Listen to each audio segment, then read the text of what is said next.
सुना था तुम परम ज्ञानी हो बुद्ध। जान के आश्चर्य हुआ कि कांटा तुम्हें भी चुभता है।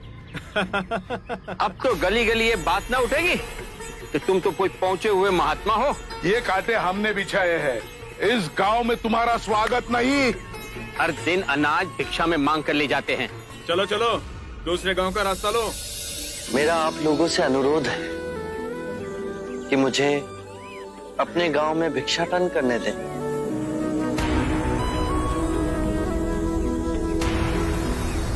ठीक है, भिक्षा चाहिए तो दे अपने रक्त की आहुति।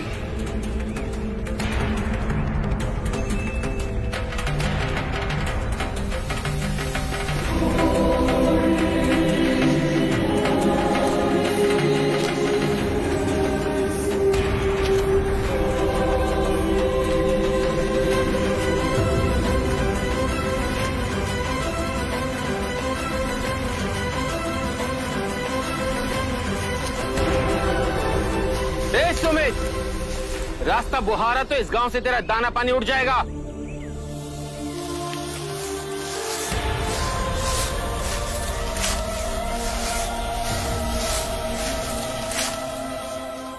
आप गांव में प्रवेश कीजिए। इन मुट्ठी भर लोगों से कई अधिक लोग आपको भिक्षा देने के लिए आतुर हैं।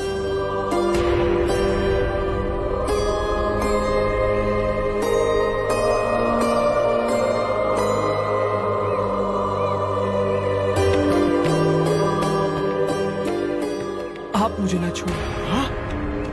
नहीं तो मेरी छाया भी पड़ी, आप दूषित हो जाएंगे। क्यों दूषित हो जाऊंगा मैं? तुम भी हम सभी की तरह मनुष्य ही हो, और एक मनुष्य का स्पर्श दूसरे मनुष्य को कैसे दूषित कर सकता है? केवल लालच, घृणा, मोह, तृष्णा हम ही मनुष्य को दूषित करते हैं। और तुम जैसा मनुष्य जिसमें इतना प्यार भरा हो, वो केवल दूसरों को सुख ही दे सकता है, दुख नहीं। कैसे महात्मा हो तुम?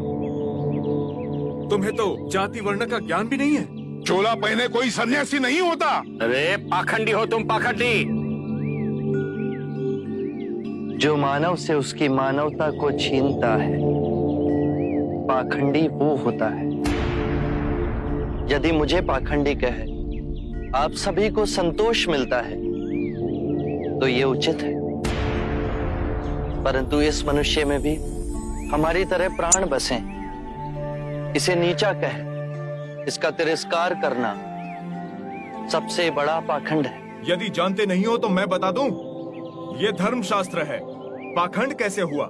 जिस मिट्टी से सारी मानवता का सृजन हुआ, उसी से इसका भी हुआ।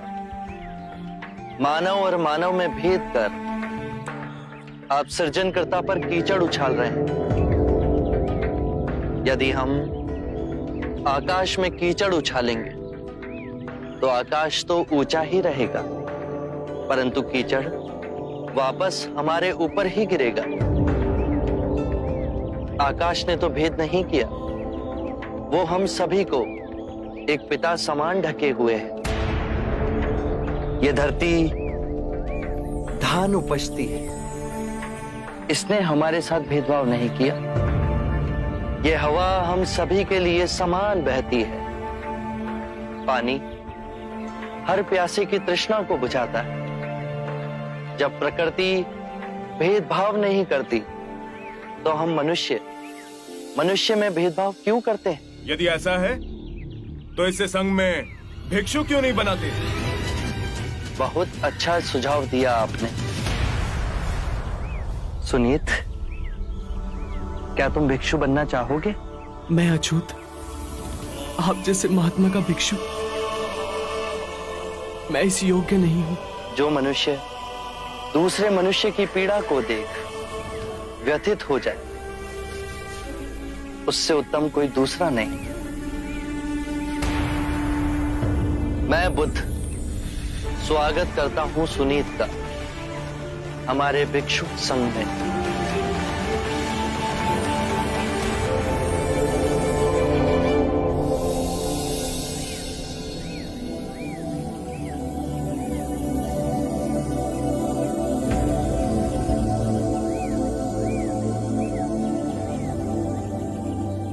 सारा जीवन किसी ने दया के दो शब्द ना कहे मुझसे, और आज इतनी करुणा बरसी है। पहली बार ऐसा लग रहा है कि मैं भी मनुष्य हूं, पर जो मैं कर रहा हूं यह अधर्म तो नहीं? जो अधर्म आज तक हुआ वो अब नहीं होगा। हर मनुष्य में चेतना का द्वार है, बस उसे ही अपनी संभावना को पाना है, अपनी गरिमा पे पुनः लौटना है। मेरा मार्ग प्रेम का है, तो वहां सबका सत्कार है। गंगा, यमुना, ऐरावती, सरयू, माही, ये सब नदियां हैं, और ये सब अंत में वह सागर में मिल जाती हैं। वहां उनका ना भेद होता है, ना ही नाम।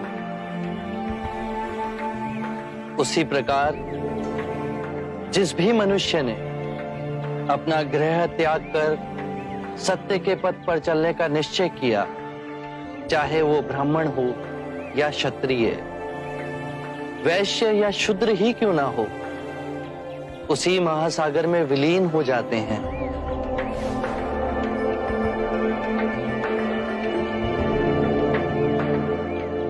हर मनुष्य के अश्रुओं में नमक होता है,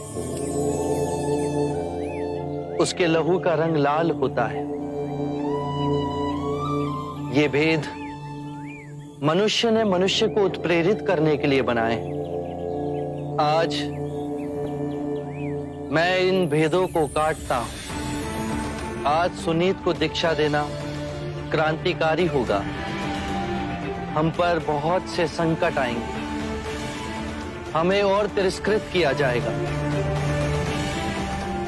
पर सत्य आने वाली आंधी के सामने अडिग रहेगा।